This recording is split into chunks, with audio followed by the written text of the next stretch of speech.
Late Night Health continues. I'm Mark Alyn, along with the insane Daryl Wayne, and I am having so much fun being in a studio again after sequestering myself because of COVID and all that in my own studio. But it's great to be back here in studio, and it's a brand new studio. I'm looking at a picture right now of Weird Al and our insane Daryl Wayne in his studio. Great studio. Anyway, we're going to go to, I thought New York, but actually Massachusetts. We're going to be visiting with Anne Pellegrini.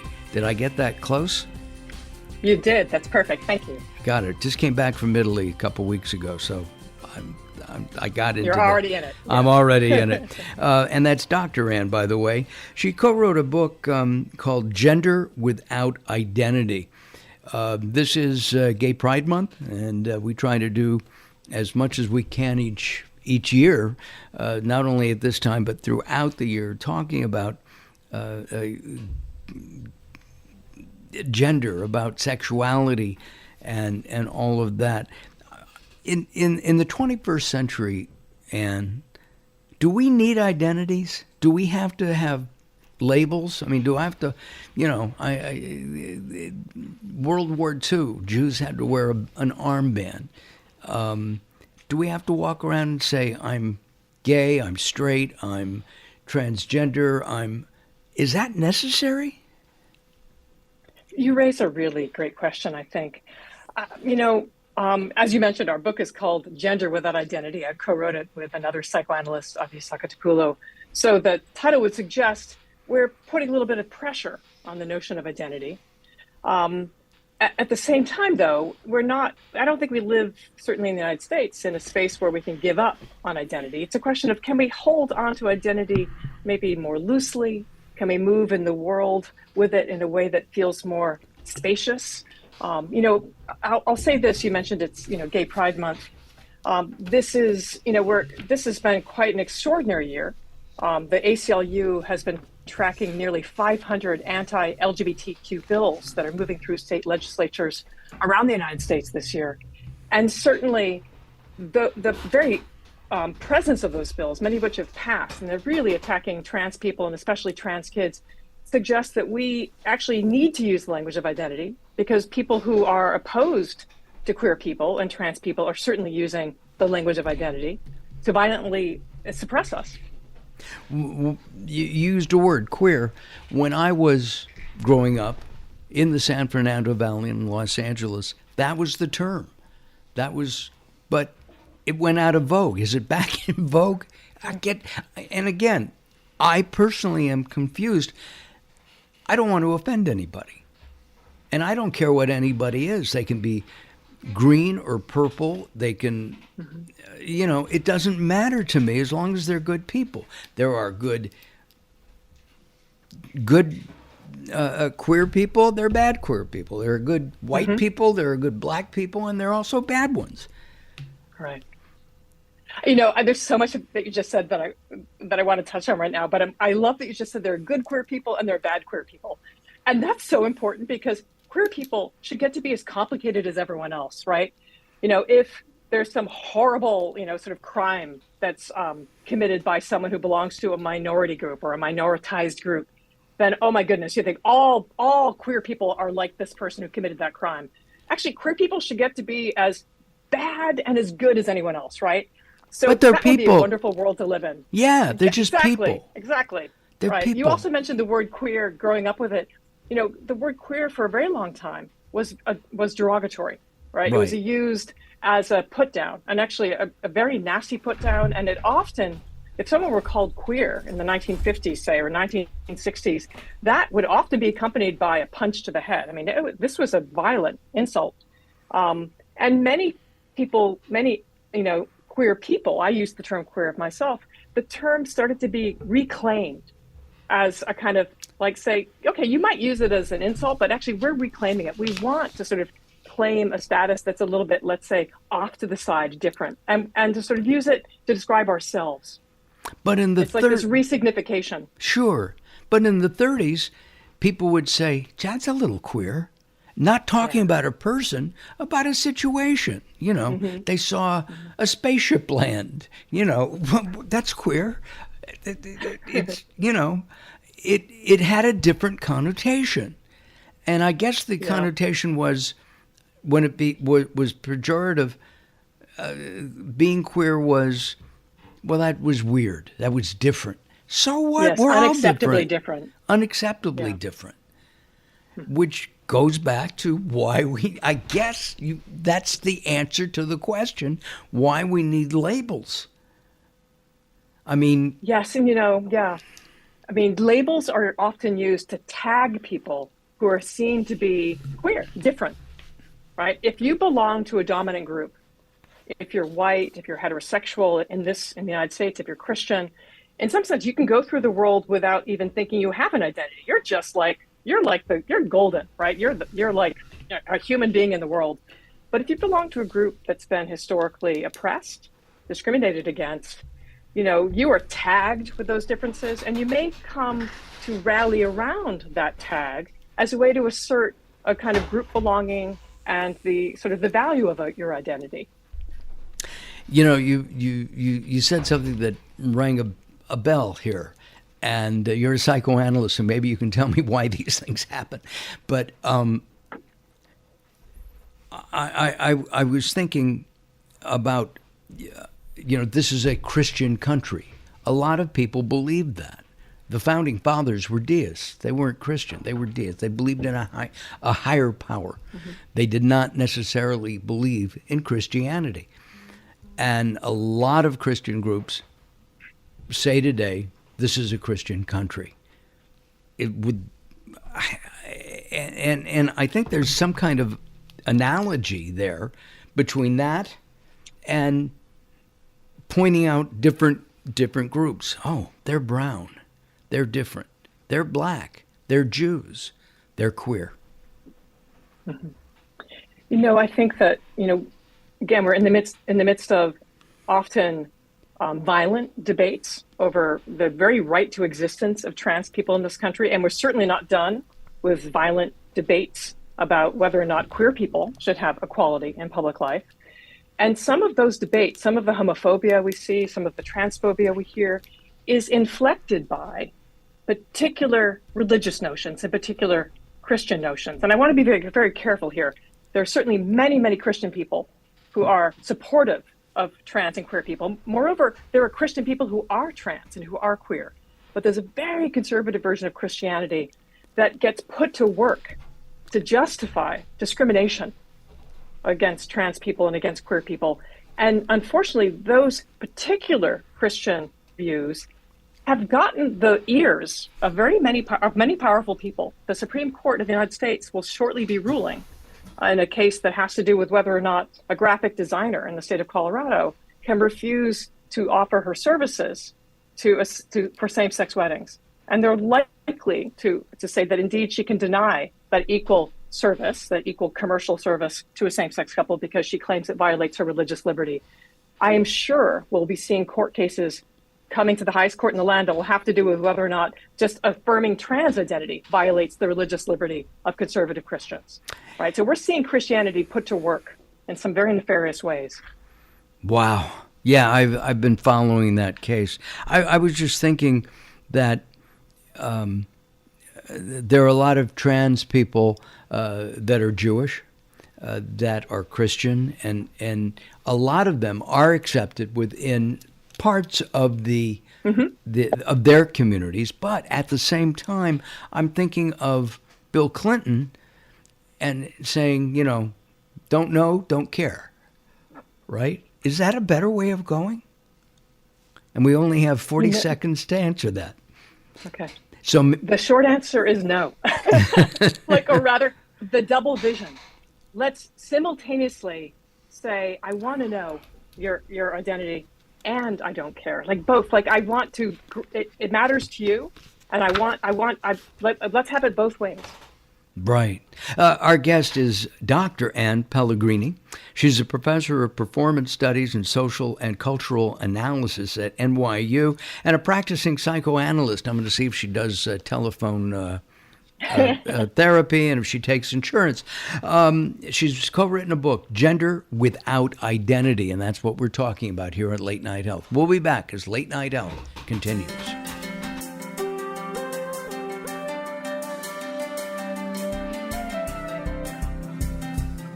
Late Night Health is proud of our partnership with the EBC, the Evolutionary Business Council. Check them out at ebcouncil.com. You're listening to Late Night Health with Mark Alyn. The show continues in a moment.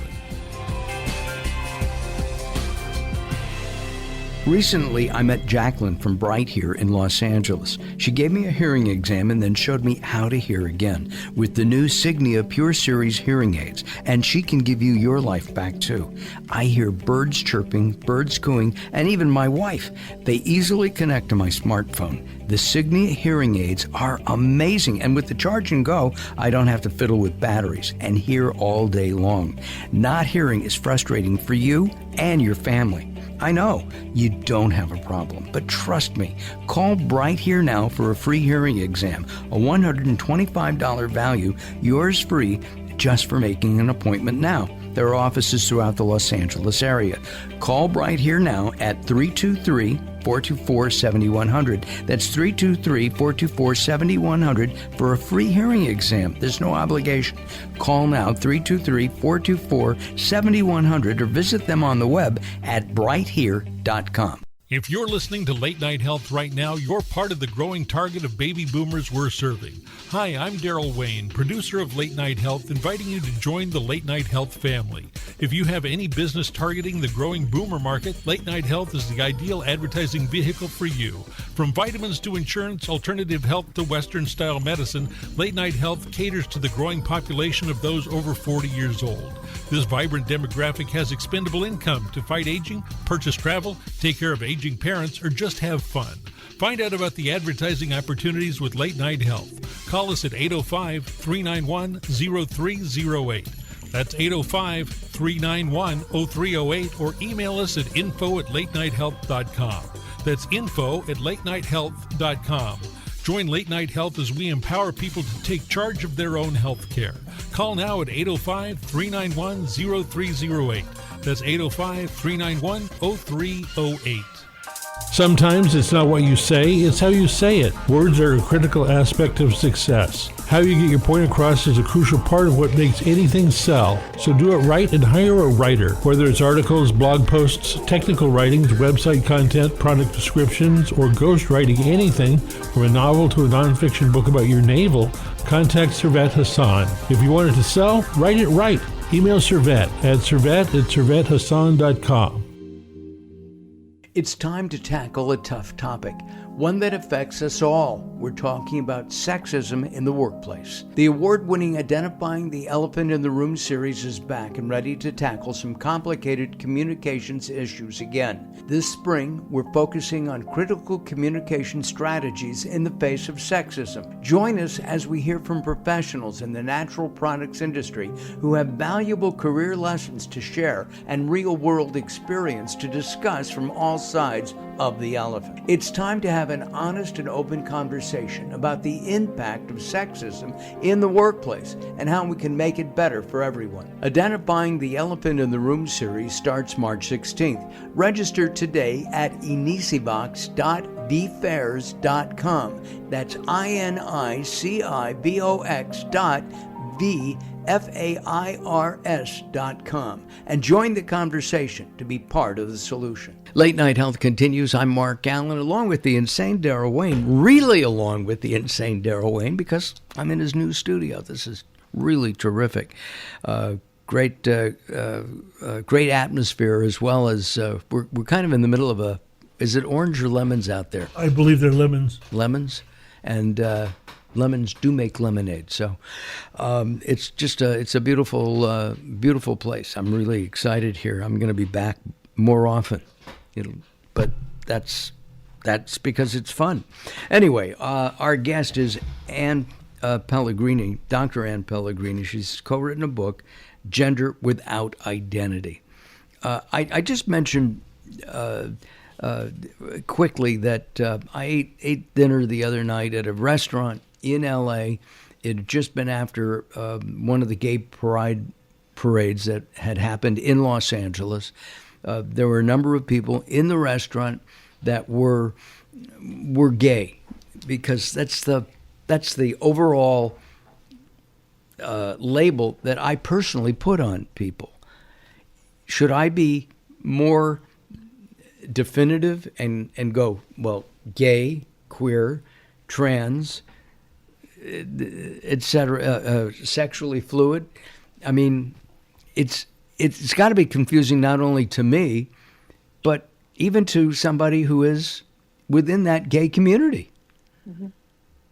Yeah, I think we all move through the world and do and very quickly categorize people on the basis of what we see, right? And we're biased towards what we're seeing, and we sort people, right?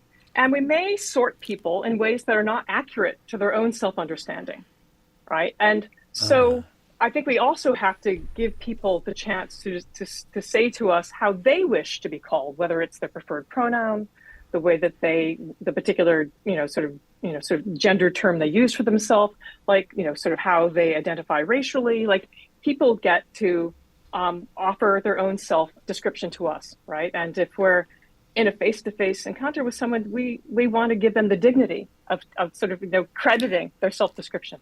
But that would be for everybody. I mean, so next time I introduce myself to a stranger, I say, "Hi, Joe. I'm Mark. I'm Jewish. I'm heterosexual, and I'm white." Is that necessary? Oh, I don't think that's necessary. But so my point is not that every time we introduce ourselves to someone or someone new is introduced to us, we're all meant to bust out our protocols. Like, here are my pronouns. Here's my racial background, my religious background.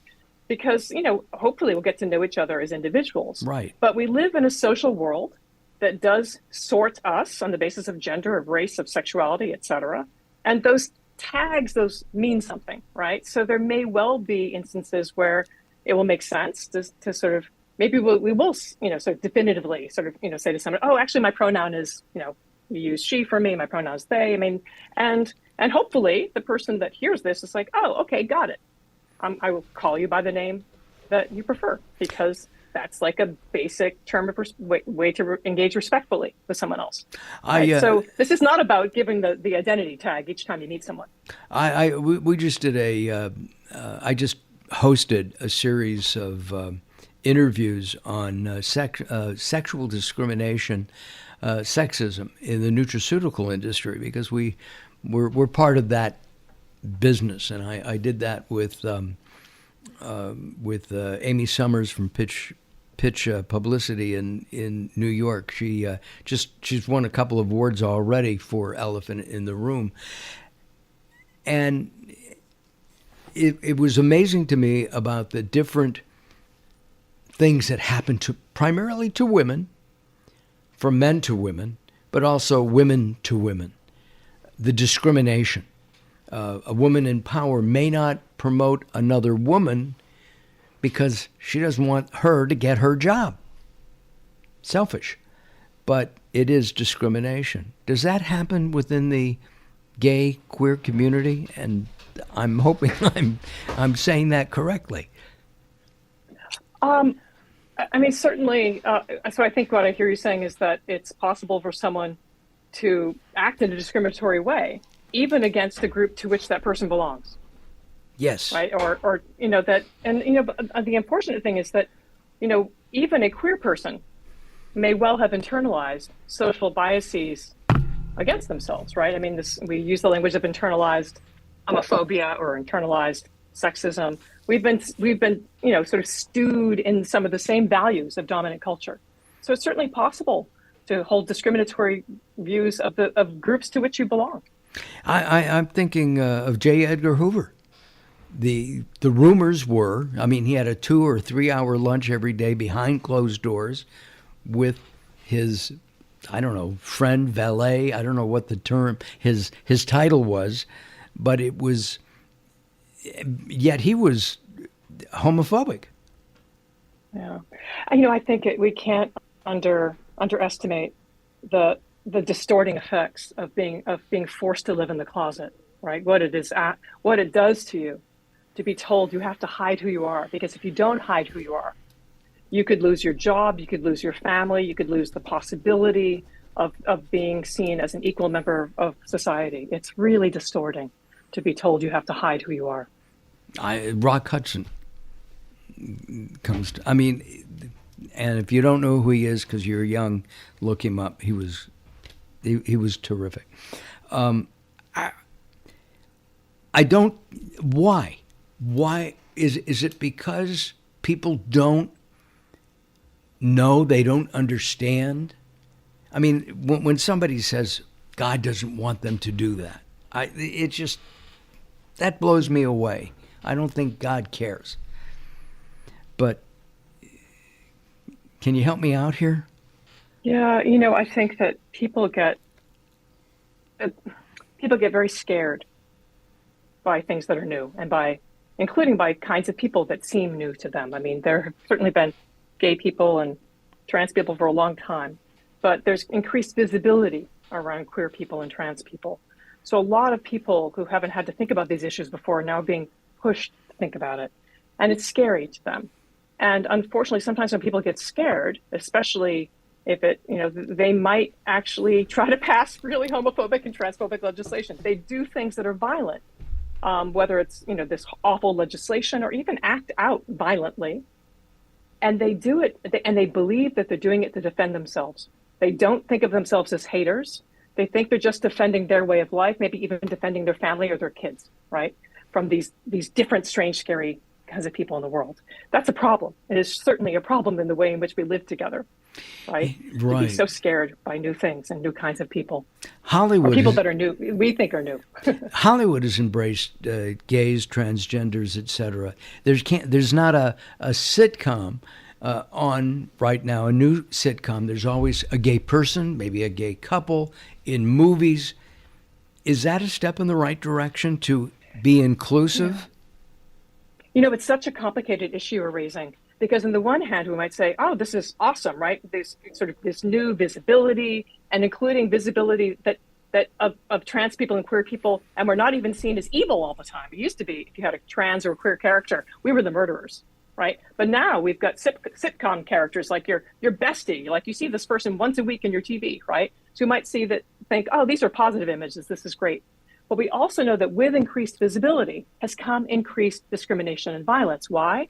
Because suddenly now people who didn't know about queer and trans people, or who thought we were okay as long as we hid ourselves away in the closet, okay, fine, just don't get into my viewing line, right? Now there's that fear and upset, right? So there's actually an acting out that's happening on the because there's increased visibility. And this has not resulted in necessarily greater equality. Right? Increased visibility doesn't necessarily translate into the end of discrimination. It can actually create a spike in it. There is so many other questions that I have, but we are out of time. Name of the book, Gender Without Identity. The co-author, Anne Pellegrini. And will you come back? I'd love to come back. This has been really fun. Thanks for having me on your show. Oh, our pleasure. And we will have Anne back soon, because there's so many different things that we can talk about. Well, we are up against the clock. Daryl, as always, thank you very much. My pleasure. Congratulations here on the new place. Thank you. You're welcome. I'll be back sometime. Anyway, have a great week, everybody. Have a good weekend, as I say every week. Have a healthy week. We'll see you next time. Bye-bye for now.